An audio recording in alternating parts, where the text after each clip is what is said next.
Continuando con la segunda sesión del día de hoy, tenemos la presencia del doctor Samuel Weisman, quien es abogado por la Universidad de Lima, con maestría en Derecho Bancario y Financiero por la Universidad de Boston en el año 2003.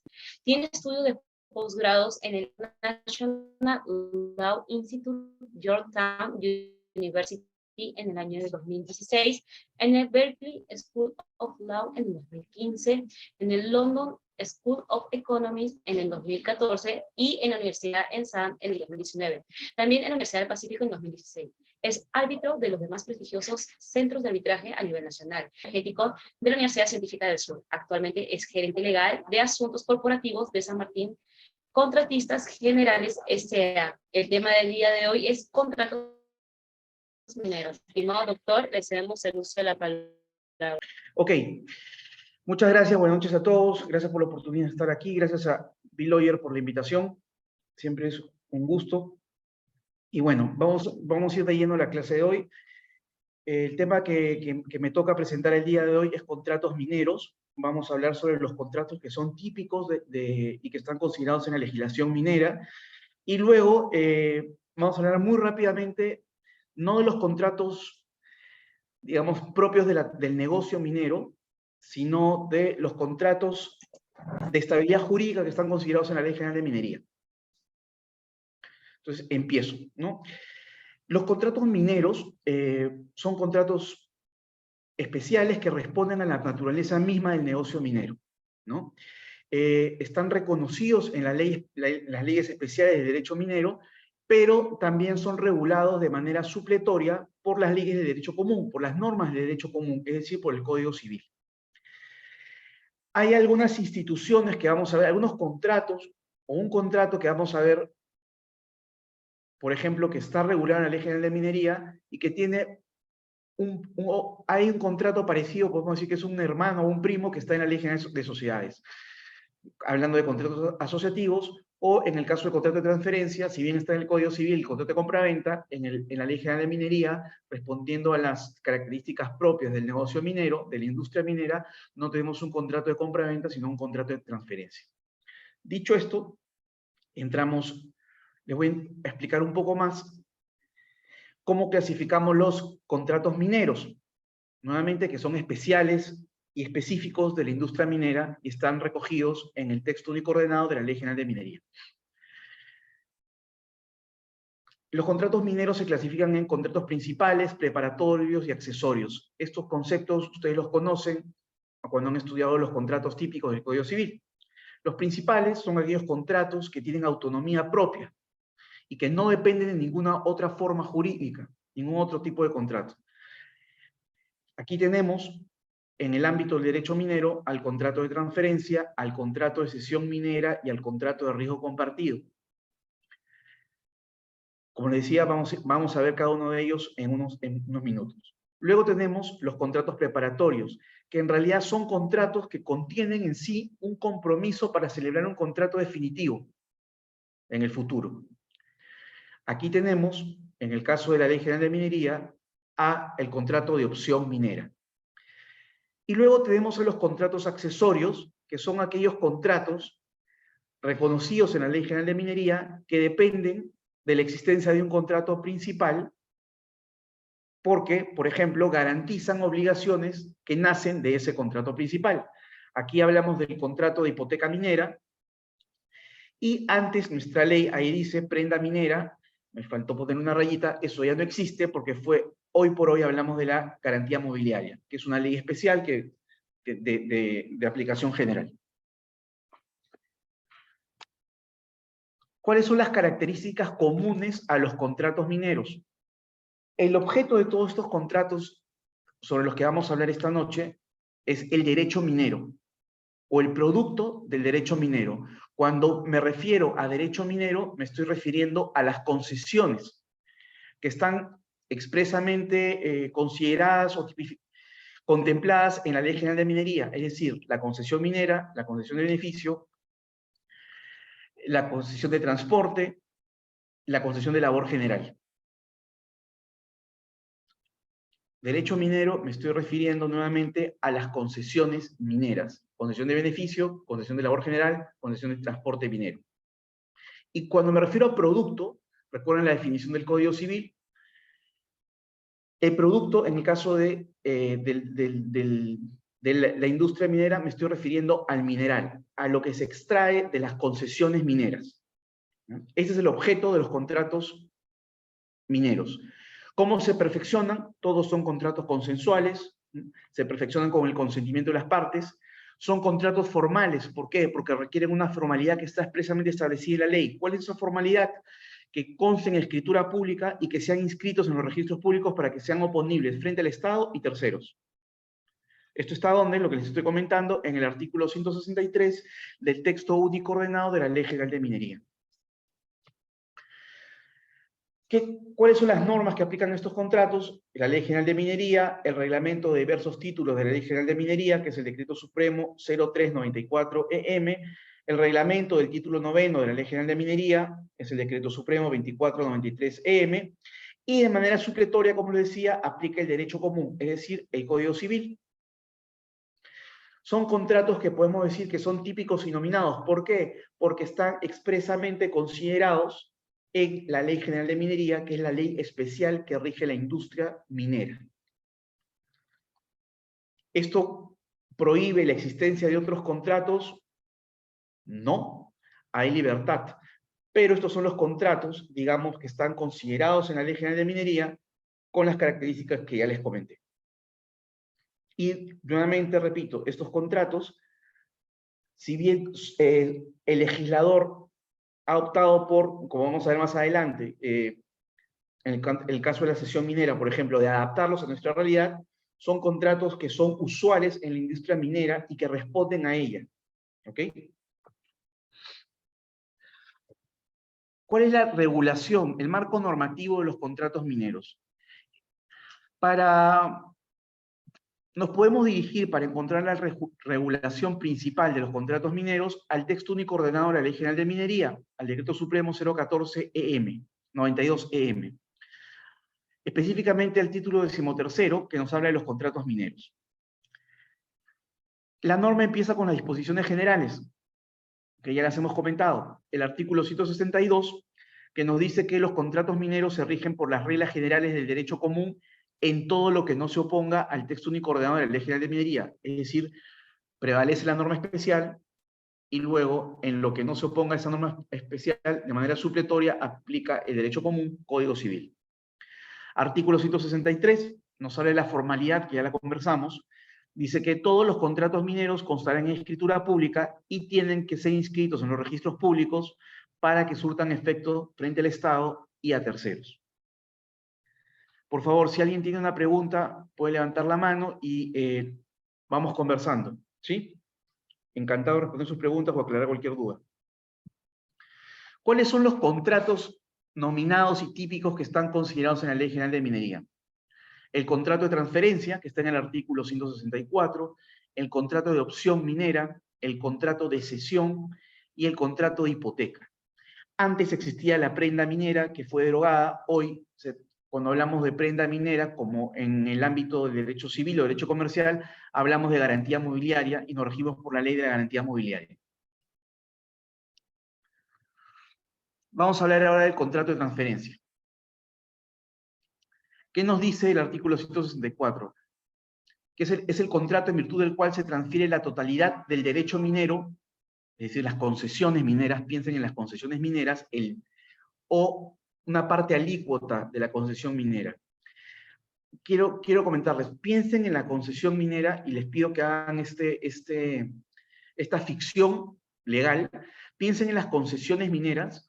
Si bien es el derecho que da el Estado para poder explorar y explotar mineral en un área determinada, piensen en la concesión minera para efectos de esta sesión como un inmueble, como si estuviéramos hablando de un inmueble, ¿ya? Les pido que hagamos esa ficción para poder comprender mejor los contratos sobre los que vamos a conversar el día de hoy.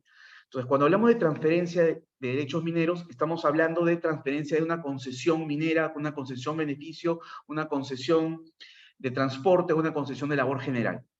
Piensen en un inmueble que estoy transfiriendo donde está la mina y tengo el derecho a explotar el mineral que está dentro de esa área donde se encuentra la mina. Ok, ¿qué nos dice es importante algo. En los contratos de transferencia minera no es aplicable la rescisión por lesión. Estos son conceptos de derecho civil, ¿no? Recuerden que la lesión es una figura del derecho civil que nos dice que, artículo 1447, voy a hacer un paréntesis, nos dice lo siguiente: la acción rescisoria por lesión solo puede ejercitarse cuando la desproporción entre las prestaciones al momento de celebrarse el contrato es mayor de las 2/5 partes y siempre que tal desproporción resulte del aprovechamiento por uno de los contratantes de la necesidad apremiante del otro. Esta situación que acabo de leer, que está en el artículo 1447 del Código Civil, rescisión por lesión, no aplica en el derecho minero. ¿Y no aplica por qué? Porque la minería es de importancia nacional. Entonces, al quitarle la rescisión por causas de lesión, estamos brindándole seguridad jurídica a la industria minera. Entonces, ya ahí se está dando una manera de incentivar la inversión de la minería. ¿Ok? Entonces, en virtud del contrato de transferencia minera, yo puedo transferir la totalidad de un derecho minero, una concesión minera, o una parte alícuota de él. Piensen nuevamente, un inmueble. ¿Qué nos dice el reglamento de la Ley General de Minería respecto a los contratos de transferencia? Que son aquellos que implican transferencia de dominio. La transferencia comprende las partes integrantes de la concesión, es decir, todos aquellos trabajos que se han hecho dentro de la concesión minera a favor de ella, y cuando sí se haya pactado expresamente las partes accesorias, lo que está fuera de la concesión, afuera de este inmueble imaginario, ¿no? Pero que está al servicio de mi concesión minera. Recuerden también, para efectos de esta explicación, que la concesión minera no es el terreno superficial. La concesión minera, estamos hablando de un inmueble imaginario en el, digamos, subterráneo, en el subsuelo. Seguimos con el artículo 131 del reglamento, que nos dice: facultad del transferente. El transferente puede transferir derecho minero o una parte del derecho minero que sobre el mismo corresponde.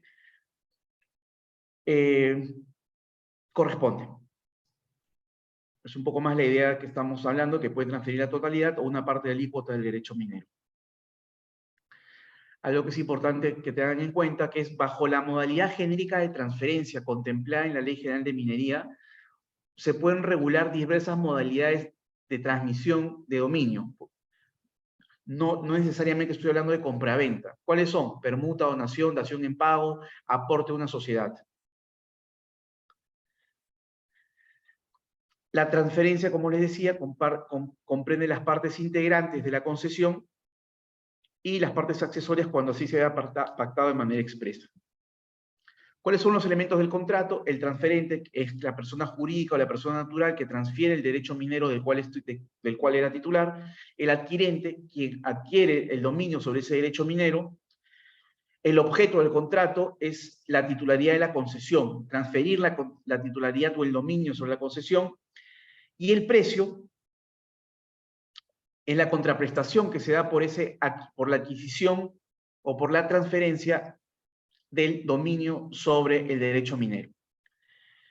Usualmente en las concesiones, si estamos hablando que yo estoy comprando una concesión, estoy adquiriendo una concesión minera a título oneroso, se ve bastante que el precio en la industria minera puede ser fijo o variable. Un componente fijo y un componente variable. Por ejemplo, yo puedo vender una concesión minera a $1 millón, ¿no? Pero la concesión minera tiene una vida, por ejemplo, para explotar mineral por 20 años, entonces puedo vender la concesión minera a un precio de $1 millón, que es pagado hoy, más un porcentaje variable, que es lo que se denomina regalía contractual minera. Y eso voy a hablarles un poquito más adelante, pero se los voy adelantando. Es usual en la industria minera a nivel mundial el uso de estas regalías contractuales. Son dos regalías contractuales, la NSR y la NPI. ¿Ya? Como les decía, vamos a hablar en un momento de esto, pero me voy adelantando. Yo mañana transfiero una concesión minera a un precio de $1 millón, pero sé que esa concesión minera puede ser explotada por 20 años. Puedo pactar con el comprador que durante esos 20 años me va a pagar, por decir algo, el 1% de las ventas de los ingresos que ha generado la venta del mineral que explota de la concesión que yo le vendí. A eso me refiero con regalías contractuales mineras, ¿no? Que son dos, usualmente la más usada es la NSR, pero digamos que internacionalmente las dos son las más comunes. En unos momentos les hablo más a detalle, para que se entienda.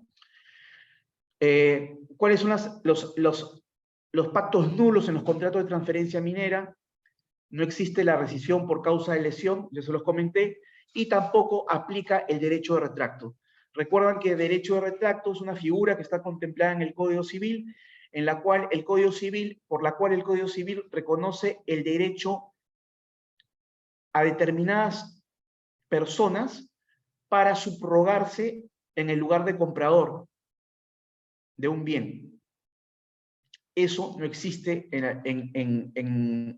para la transferencia de derechos mineros. Entonces, en el caso de transferencia de derechos mineros, no existe ni la rescisión por causa de lesión y no es de aplicación el derecho de retracto.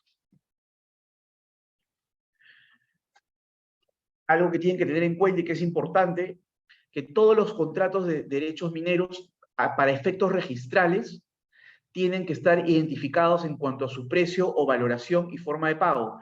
Por ejemplo, si yo vendo 10 derechos mineros por un precio total de $1 millón, para efectos de la minuta, que luego va a ser llevada a escritura pública, inscrita en los registros públicos, tengo que identificar cuánto costó esa concesión. Podré ponerles el valor de, si así lo he valorizado, $100.000 cada concesión. 100.000 por 10, $1 millón. Aquí hay un diagrama de un contrato de transferencia, ¿no? Imaginemos que esta empresa, MTRSA, transfiere concesiones a esta empresa, El Minerito. Celebran un contrato de transferencia. Lo que hemos hablado, transfiere el dominio sobre este inmueble, esta ficción de que hacemos para tener un inmueble en el subsuelo, ¿no?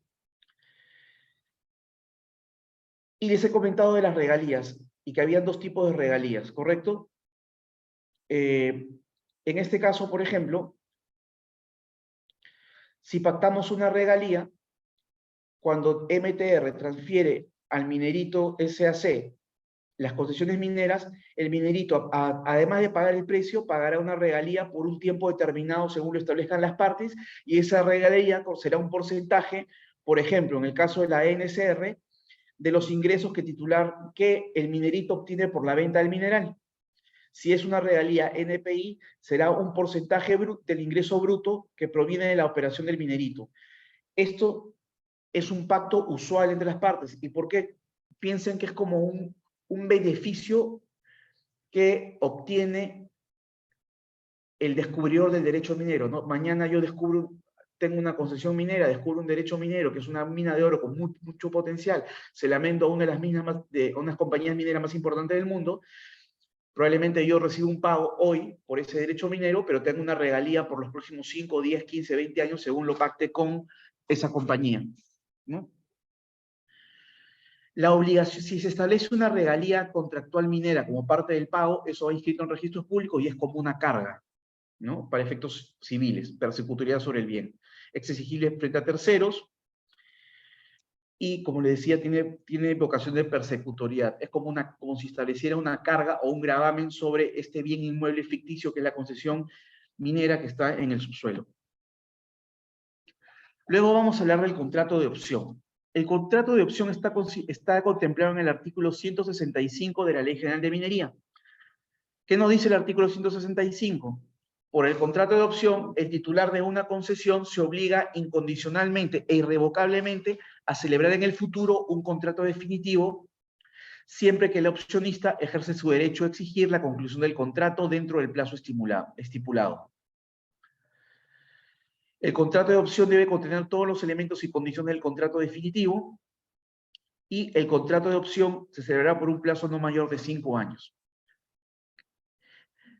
En virtud del contrato de opción,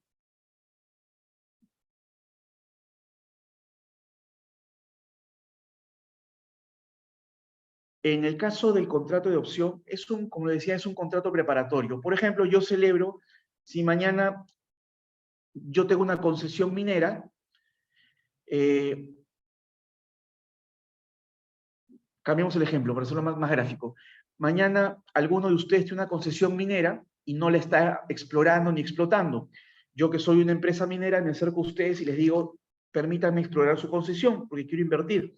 Y si exploro la concesión y determino que tiene gran potencial, quiero tener el derecho a comprarla.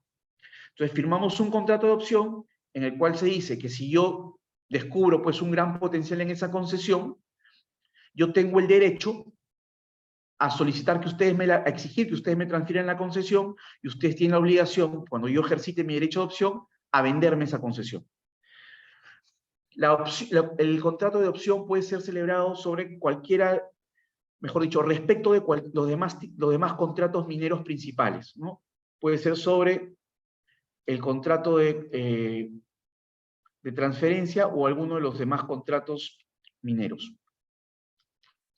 El plazo máximo es de 5 años, porque si lo estipula la ley, así está en el reglamento, en el artículo 133, nos dice que si en el contrato de opción no se hubiera señalado plazo, se entenderá que el mismo es de 5 años. Y el plazo máximo del contrato de opción es de 5 años, no puede ser más de 5 años.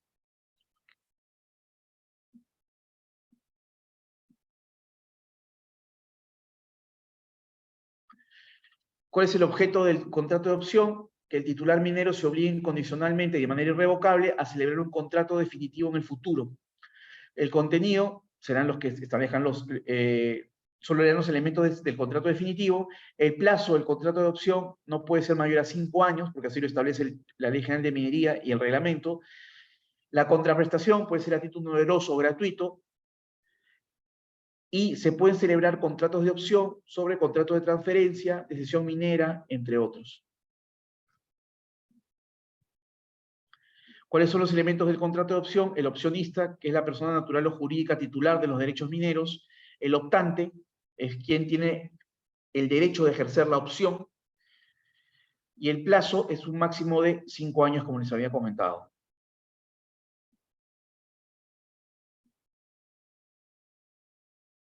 ¿Cuáles son los requisitos del contrato de opción? Identificar las concesiones o los derechos mineros. ¿Cuál es el derecho que se tiene respecto al cual se puede ejercer la opción? El plazo no mayor a 5 años, y el contrato tiene que estar en escritura pública para que sea inscrito en los registros públicos, para que sea oponible al Estado y a terceros. Por ejemplo, en este caso, imaginemos que estas dos empresas celebran un contrato de opción. El minerito, en cualquier momento, dentro del plazo establecido, podrá ejercer su opción y exigir a MTR que le ceda o le venda las concesiones. Y MTR estará obligada a venderle o cederle esas concesiones de acuerdo a los términos que hayan contemplado. El plazo del contrato de opción es máximo de 5 años, pero imaginemos que tenemos un contrato, estamos explorando una concesión minera sobre la cual tenemos un contrato de opción por 10 años. El contrato de opción es por 5 años y la exploración yo la tengo pensada por 10 años. ¿Cuáles son las alternativas? Celebrar contratos de opción, digamos, se termina el primero de los 5 años, se celebrar uno nuevo, ¿no? Y ahora vamos a hablar del contrato de cesión minera. En el contrato de cesión minera les voy a pedir que pensemos en un contrato de arrendamiento de un bien inmueble. En un contrato de arrendamiento de bien inmueble, el dueño o el titular de un inmueble me cede el uso de ese inmueble por un plazo determinado a cambio de un pago, que en el caso del contrato de alquiler del Código Civil le decimos renta. En el derecho minero, la cesión minera es algo parecido. En la cesión minera, el titular minero cede el derecho de uso y disfrute sobre su concesión minera a alguien más, y quien recibe estos derechos paga una contraprestación. La diferencia, y por qué no se llama contrato de alquiler de derechos mineros, es porque si ustedes pensamos en que alguien me alquila un departamento, yo le tengo que devolver el departamento en las mismas condiciones. En cambio, si yo cedo una concesión minera y la exploto, claramente no voy a devolver la concesión minera en las mismas condiciones porque ya la exploté y los recursos mineros son recursos naturales que se agotan. Entonces, debido a ese conflicto jurídico, es que nuestro legislador optó por ponerle a este contrato de cesión minera y no de arrendamiento, porque no responde a la naturaleza, perfectamente no responde a la naturaleza del arrendamiento, ¿no? Entonces, nosotros tenemos el contrato de cesión minera, en virtud del cual se cede los derechos de exploración, uso y disfrute, porque nos permite sacar los productos del derecho minero, del bien derecho minero. ¿Dónde está la cesión minera? Está contemplada en el artículo 166 del TUO de la Ley General de Minería, que nos dice que el titular minero podrá entregar su concesión minera de beneficio, labor general o transporte minero a un tercero percibiendo una compensación. Y una vez que esto ocurre, ese tercero, que es el cesionario, se sustituye en todos los derechos y obligaciones que tiene el cedente. Es decir, cuando el cesionario recibe la concesión minera en virtud del contrato de cesión minera, se vuelve un titular minero con todos los derechos y obligaciones que le corresponden a un titular minero. Que nos dice el artículo 169, el cesionario que esté operando una concesión no podrá a su vez celebrar con terceros contrato de cesión minera sobre dicha concesión. Es decir, traducción, si estamos haciendo un símil, no es el todo exacto, con el contrato de arrendamiento, lo que nos dice el artículo 169 es que no pueden haber subcontratos de arrendamiento, es decir, no pueden haber subcontratos de cesión minera. El artículo 170 que nos dice que el contrato de cesión minera podrá ser transferido con el consentimiento expreso del cedente. Y el artículo 171 nos dice que las causales de resolución del contrato de cesión minera será el incumplimiento de las obligaciones contenidas en el título sexto, que son las obligaciones del titular minero, así como aquellas que se hubiesen pactado en el contrato. ¿Cuáles son los elementos del contrato de cesión minera? El concesionario cedente, que es el titular del derecho minero, de las concesiones mineras, que transfiere temporalmente sus derechos a un tercero a cambio de un pago. ¿Quién es el cesionario? Quien recibe la concesión minera y hace el pago por el uso, disfrute de este derecho minero, de este bien inmueble, que es la concesión minera, y en virtud de este contrato adquiere la calidad de titular minero, sustituyéndose al titular minero en todos los derechos y obligaciones que le corresponden. La compensación es el pago o la renta, vamos siguiendo con el símil con el contrato de arrendamiento que hace el cesionario por el uso y disfrute de la concesión minera, y el plazo, la ley nos señala, puede ser a plazo fijo o determinado según lo estipulen las partes, o a plazo indeterminado. Y se puede celebrar un contrato de opción de cesión minera, así como puedo celebrar un contrato de opción para una transferencia, es decir, exigir que me transfieran una concesión minera. Puedo también celebrar un contrato de opción de cesión minera, es decir, tener la opción para ejercer, tener la opción para que el titular minero celebre conmigo un contrato de cesión minera. Y en el artículo 169 de la Ley General de Minería se nos dice que existe una prohibición absoluta de que no pueden, en el sentido de que no pueden celebrarse contratos de subcesiones mineras. Si yo recibo una concesión minera en cesión, no puedo subcesionarla, subarrendarla. Tiene que estar inscrito en el registro público de minería, para que sea oponible a terceros diferente al Estado y pueda reconocerme el Estado como un titular minero y me permita cumplir con las obligaciones propias de un titular minero y gozar de los derechos propios de un titular minero. Y vamos a hablar de un contrato más, que es el contrato de riesgo compartido en minería. Este es un contrato asociativo. En la Ley General de Sociedades hay un capítulo donde se trata expresamente sobre contratos asociativos, ¿no? Los contratos asociativos de la Ley General de Minería son el consorcio y la asociación en participación.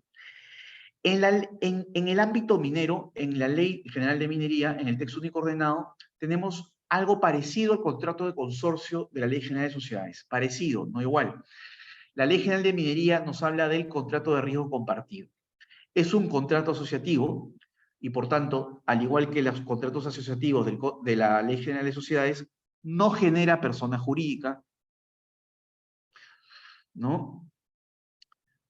Sin embargo, para efectos de la ley minera, del ámbito minero, de la industria minera, los contratos de riesgo compartidos en minería son considerados titulares de la actividad minera y por tanto tienen las obligaciones y los derechos que el Estado le reconoce y le impone a los titulares de derechos mineros o de concesiones mineras.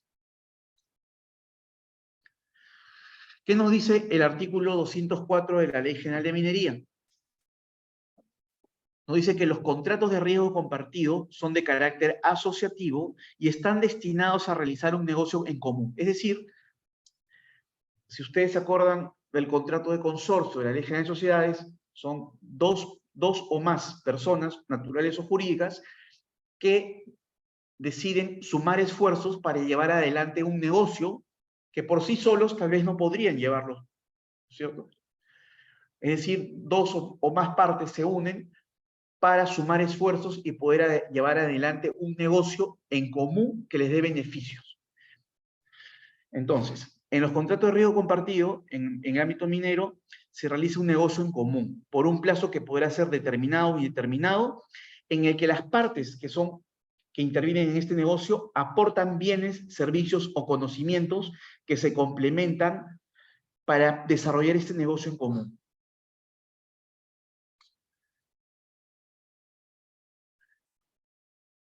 ¿Qué más nos dice la ley? Que salvo en pacto en contrario, los aportes que las partes realizan al contrato de riesgo compartido no son aportes que transfieren propiedad, sino que se transfieren en usufructo, ¿no?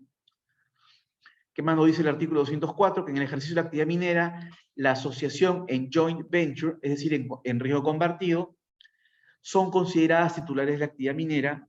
Y por último nos dice que estos contratos tienen que formalizarse por escritura pública e inscribirse en el registro público de minería. El artículo 154 nos aclara que al ser un contrato asociativo, el contrato de riesgo compartido no genera personería jurídica distinta al de las partes contratantes. Es decir, no genera una nueva persona jurídica que sea sujeto de derechos.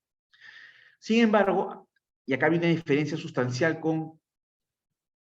que vamos a ver un poquito más adelante con el contrato de consorcio de la Ley General de Sociedades, acá nos dice la Ley General de Minería que el patrimonio, aun cuando no es persona jurídica, nos dice que el patrimonio del contrato de riesgo compartido está constituido por bienes, recursos o servicios que las partes destinen al contrato.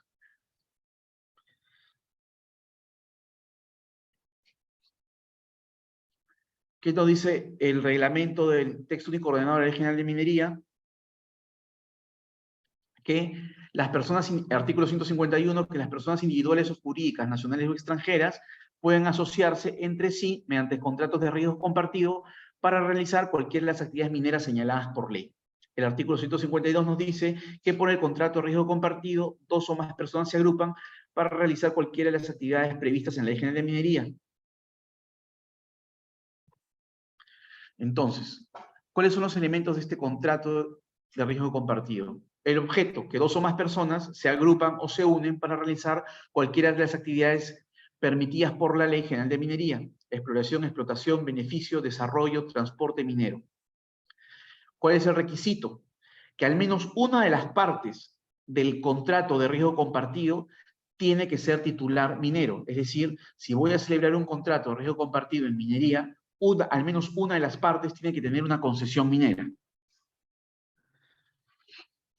¿Qué más nos dice la Ley General de Minería? Que para que el contrato de riesgo compartido pueda llevar adelante su objeto, las partes tienen que realizar aportes. Más que aportes, son contribuciones, en realidad, que las hacen en usufructo, salvo que se indique que son en propiedad. Y para efectos del ejercicio de la actividad minera, los contratos de riesgo compartido inscritos en los registros públicos son titulares de la actividad minera. Ya sabemos, como les he comentado, que los contratos mineros son formales porque tienen que cumplir con la formalidad de estar en escritura pública, constar en escritura pública, inscrito en los registros públicos, y eso es lo que nos dice el artículo 156 del Reglamento de la Ley General de Minería, que el contrato de riesgo compartido tiene que celebrarse mediante escritura pública e inscribirse en el libro de contratos de riesgo compartido, y también a pedido de las partes en la partida electrónica donde está inscrita la concesión minera, que es materia del contrato de riesgo compartido.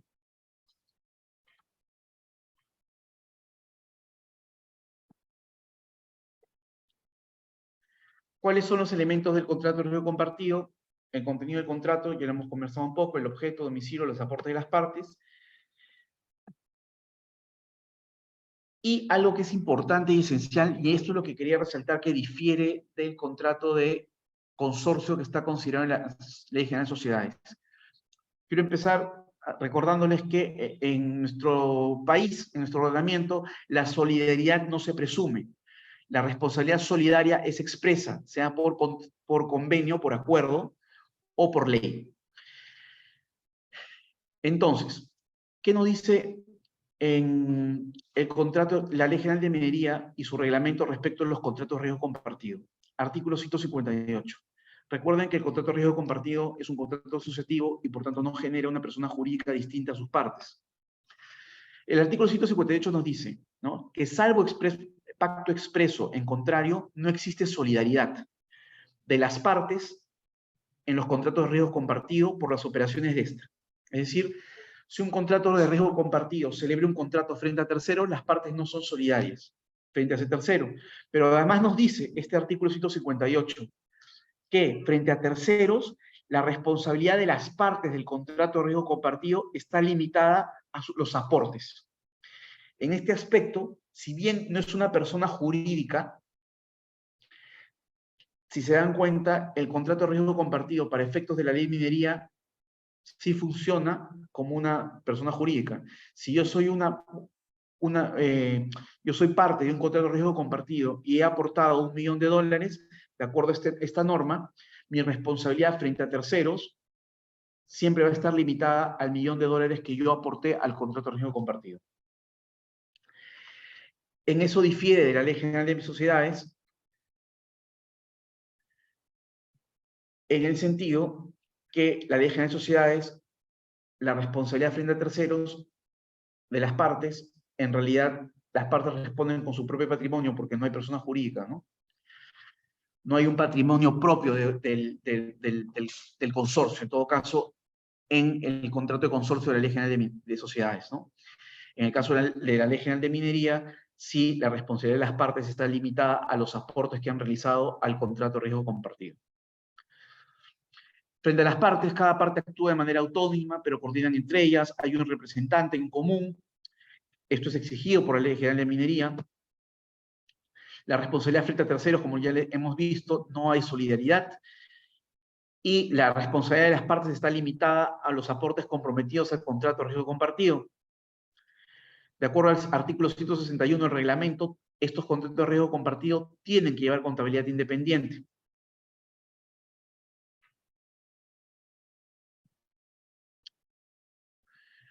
¿Qué más nos dice el reglamento de la Ley General de Minería? Que la quiebra de cualquiera de las partes de un contrato de riesgo compartido o la muerte de las partes, si se trata de personas naturales, no necesariamente conlleva la terminación del contrato de riesgo compartido. Voy a continuar. Y si existen contratos de estabilidad firmados por alguno de los titulares mineros que son parte del contrato de riesgo compartido,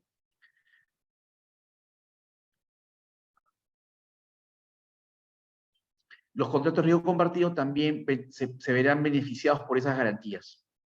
Es decir, en teoría, si yo soy un titular minero que ha celebrado un contrato de estabilidad jurídica con el Estado respecto a la concesión A, y esa concesión A la otorgo para que sea parte de un contrato de riesgo compartido, en teoría los beneficios que están estabilizados para esa concesión minera aplican incluso cuando esa concesión minera pase a ser de titularidad del contrato de riesgo compartido, en la medida que se cumplen las obligaciones.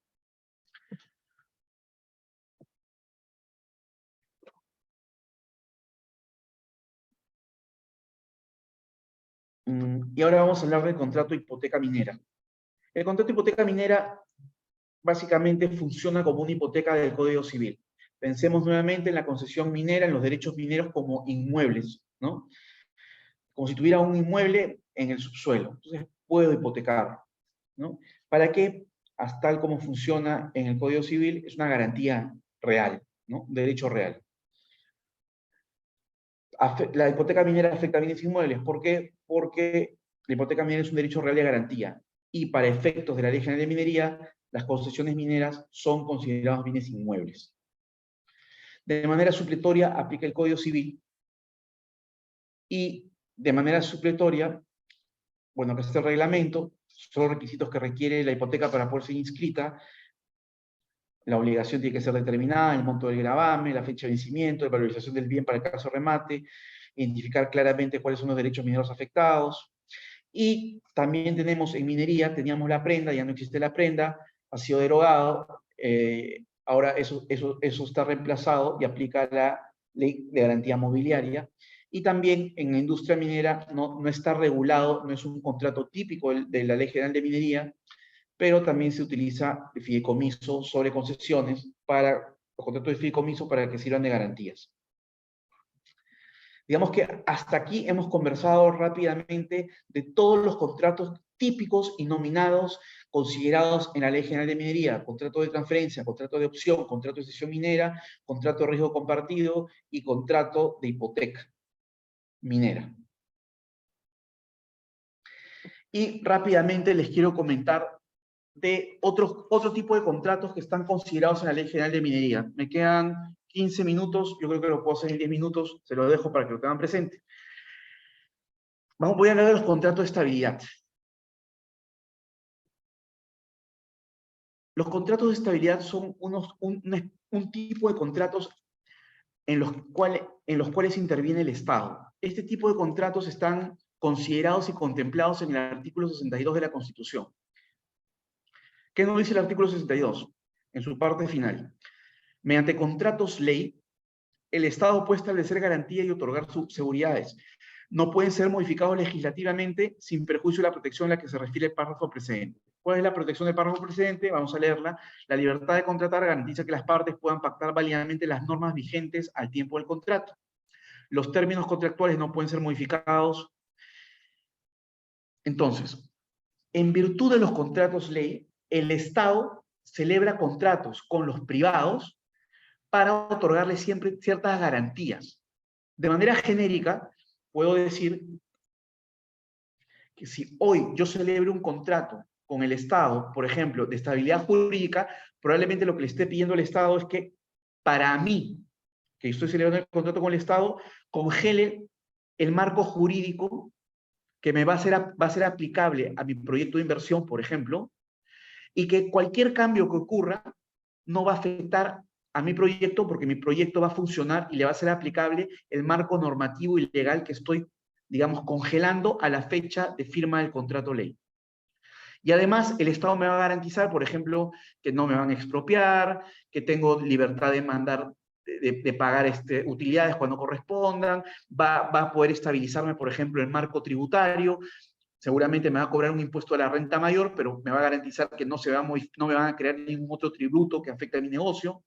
Eso es usual y son medidas de promoción a la inversión que se utilizan en todo el mundo, ¿no? En todas partes del mundo, con ciertos matices, claramente. Pero esa es la idea general, que está contemplada en el artículo 162 de nuestra Constitución, que nos dice que mediante contratos ley el Estado establece garantías y otorga seguridades y no pueden ser modificados legislativamente. Es decir, el Estado, al firmar estos contratos, baja a la condición como si fuera de un privado y no puede modificar estos contratos unilateralmente. Si lo hiciera, tendría responsabilidades y tendría que pagar indemnizaciones.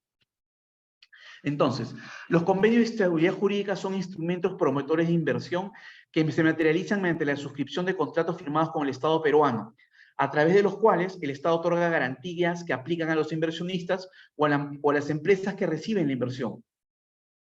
Dichos convenios no solo pueden ser modificados por el consentimiento de ambas partes, Estado y privado. Los convenios de estabilidad jurídica en minería están expresamente contemplados en la Ley General de Minería y otorgan los siguientes beneficios a los privados que suscriban estos contratos con el Estado: libre comercialización de los minerales, libre disposición de divisas, libre convertibilidad de la moneda nacional a moneda extranjera, no discriminación en materia cambiaria, estabilidad tributaria. Piensen esto, ¿por qué? Porque la industria minera es crucial para el Perú. Significa casi el 10% del PBI. Cuando se da la Constitución y se dan todas estas leyes, el Perú salía de una profunda crisis con hiperinflación. Necesitaba atraer capitales. Y una forma de darle estabilidad económica y política a los inversionistas para que ingresen capitales y el país se desarrolle era a través de los contratos ley. Entonces el Perú le decía a los inversionistas, vengan a mi país, o a los inversionistas nacionales, inviertan en el país, que yo les voy a garantizar, por ejemplo, que va a haber estabilidad tributaria. Los tributos que existen al día de hoy van a ser aplicables a ustedes y las modificaciones no les van a afectar. Entonces, no importa cuál sea el gobierno que siga o el gobierno de turno, el marco jurídico aplicable a ustedes es el mismo. Al darle seguridad jurídica, se promueve inversión. Entonces, en la Ley General de Minería, en el artículo 72, se nos habla de los contratos de estabilidad jurídica, que nos dice que otorga a los titulares mineros los siguientes beneficios, a los titulares mineros que suscriben estos contratos con el Estado: estabilidad tributaria, cambiaria administrativa, no discriminación en materia cambiaria, libre remisión de utilidades, dividendos, recursos financieros y libre disponibilidad de moneda extranjera. Hace 20 años en el Perú no era fácil conseguir dólares, ¿no? Entonces, acá lo que el Estado garantiza es, si tú vienes a mi país, puedes comprar dólares y mandarlos a tu país de origen. Libre comercialización, libre venta de minerales, sea en el Perú o en el extranjero, ¿no? Y simplificación administrativa para celeridad procesal. Hay 3 contratos, ya no me está dando el tiempo, voy a ir rápidamente a esta parte. La Ley General de Minería contempla 3 tipos de contratos de estabilidad jurídica que pueden celebrar con el Estado los titulares mineros. Un contrato por el plazo de 10 años, otro por el plazo de 12 años y otro por el plazo de 15 años. En el caso del contrato de 10 años, se requiere para poder aplicar a estos contratos una inversión mínima de 20 millones con una capacidad de producción o de tratamiento, en el caso de concesión de beneficio, de 350 toneladas métricas por día en el caso de concesiones mineras y 5.000 toneladas métricas por día en el caso de concesión de beneficio. Este contrato lo firma el ministro de Minas.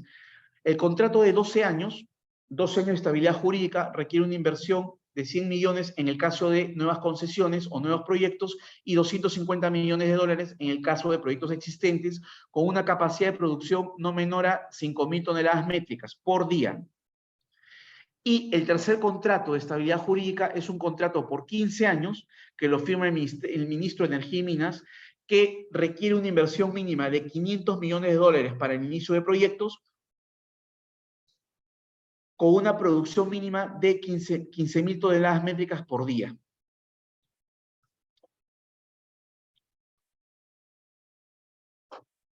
¿Qué nos dice con eso en mente? Les pido que sigamos para poder terminar a tiempo. ¿Qué nos dice el artículo 87 de la Ley General de Minería? Si durante la vigencia del respectivo contrato de estabilidad se produjera la derogatoria de cualesquiera de los tributos que formen parte del régimen garantizado, el titular de la actividad minera deberá seguir tributando de acuerdo al régimen derogado. Si se produjera la derogatoria de cualesquiera de los tributos que formen parte del régimen garantizado por la sustitución de un nuevo tributo que tenga carácter definitivo, el titular de la actividad minera pagará el nuevo tributo hasta el monto que anualmente no exceda de la suma que le hubiera correspondido pagar bajo el régimen anterior que estaba garantizado y que fue derogado. En cualquier momento, los titulares de la actividad minera que hayan suscrito los contratos de estabilidad pueden optar por la renuncia total del régimen de estabilidad tributaria por una sola vez. Es decir, ¿qué nos dice? Yo cuando celebro un contrato, como les decía, de estabilidad con el Estado en minería, congelo el marco jurídico vigente a la fecha. Yo lo celebro hoy y puedo tomar, es como si tomara una foto del régimen aplicar el sector minero en el año 2022 por los próximos 10 años. Así hayan modificaciones, no me van a afectar. Pero si, por ejemplo, yo pago un impuesto a la renta del 30% y que sigo garantizado y congelado en mi contrato de estabilidad, y en 5 años el impuesto a la renta baja al 10%, por decir cualquier cosa, no es que yo pueda comenzar a pagar a una tasa menor. No. Para hacer eso tengo que renunciar a mi contrato de estabilidad. Entonces, para bien o para mal, el régimen estabilizado y garantizado en el contrato de estabilidad jurídica me es aplicable. Si hay normas, digamos, más gravosas, no me aplican. Y si hay normas más beneficiosas, tampoco me aplican. Hay otros contratos, esos son los contratos especiales que están contemplados en la Ley General de Minería. Sin embargo, hay otros convenios de estabilidad jurídica que están contemplados en normas de proinversión, en los decretos legislativos 662 y 757, que aplican a diferentes industrias, pero también pueden ser firmados por titulares de la actividad minera o las empresas que reciben la inversión minera. Perdón, o los accionistas o socios de las empresas mineras. Estos son contratos que tiene Proinversión y que básicamente no tienen carácter administrativo, como en los contratos de la Ley General de Minería, sino que se rigen por el Código Civil. Los pueden celebrar inversionistas nacionales o extranjeros o las empresas receptoras de las inversiones y estabilizan el impuesto a la renta, régimen de contratación de trabajadores, son máximo por el plazo de 10 años y en el caso de la industria minera requiere una inversión mínima de 10 años, de 10 millones de dólares. Pero estos son contratos, bueno, acá tienen algunos ejemplos que los saqué de Proinversión, pueden entrar a la lista, y en el caso de los contratos mineros, si ustedes entran a la página del Ministerio de Energía y Minas, van a poder ver los contratos de estabilidad jurídica celebrados con las empresas, van a poder ver los montos y a qué proyectos de inversión se están aplicando estos contratos de estabilidad jurídica. Porque los contratos de estabilidad jurídica en minería, por ejemplo, aplican específicamente al proyecto de inversión que estoy realizando. Por ejemplo, si yo soy Samuel Weissman S.A., empresa minera, y tengo 10 proyectos mineros, puedo celebrar, y tengo 10 proyectos mineros por el país, ¿no? Uno está en Piura, otro está en Arequipa, otro está en Puno, tendré que celebrar contratos de estabilidad jurídica por cada uno de esos proyectos mineros con el Estado, diciéndole al Estado cuál es, digamos, cuál es la inversión que voy a realizar, por ejemplo, en mi proyecto en Arequipa, ¿no es cierto? Y ese proyecto minero estará estabilizado. Si no he firmado un contrato, por más que la mina de Piura y la mina de Puno sean mías, no les aplica el beneficio de la estabilidad jurídica. Y digamos que eso es, para no irme más allá de la hora, eso es lo que quería comentarles hoy en lo que respecta a contratos mineros, los contratos típicos de la industria minera y los contratos de estabilidad jurídica que están considerados en la Ley General de Minería. No sé si alguien tiene alguna pregunta, consulta o duda, encantado de responderle. Sí, doctor, muchas gracias por la presentación del día de hoy. Hay una pregunta que dejaron y es, si en caso no se le otorgue las regalías a la contraparte, ¿esta puede demandarlo y bajo qué materia? Ya, recuerden que las regalías son regalías contractuales. No estoy hablando de una regalía en favor del Estado peruano. Entonces, es básicamente una contraprestación que yo me obligo a dar en un contrato con una contraparte que es también un privado, ¿no? Es parte, de, digamos, de lo que debo pagar, de la contraprestación que tengo que hacer por haber recibido el derecho a explorar y explotar la concesión minera. Entonces, si no cumplo con el pago de o no cumplo con una obligación que esté estipulada en el contrato, si tengo arbitraje, tendré que demandar vía arbitral el cumplimiento del contrato o la resolución del contrato según corresponda, y si voy a la vía civil, porque el contrato no tiene una cláusula arbitral, tendré que nuevamente exigir el cumplimiento, obligación de dar suma de dinero o la resolución del contrato, ¿no? Pensemos nuevamente en regalía, es un nombre que se le da, pero es un convenio, un acuerdo netamente entre privados. No estoy hablando de regalía como ese pago administrativo que se hace al Estado. Sí, doctor, esas han sido todas las preguntas por parte de los participantes. De parte de Biloyer, agradecerle y esperamos contar con usted en los próximos eventos. Muchas gracias. Muchísimas gracias a ustedes. Nos estamos viendo. Muchas gracias, doctor. Buenas noches.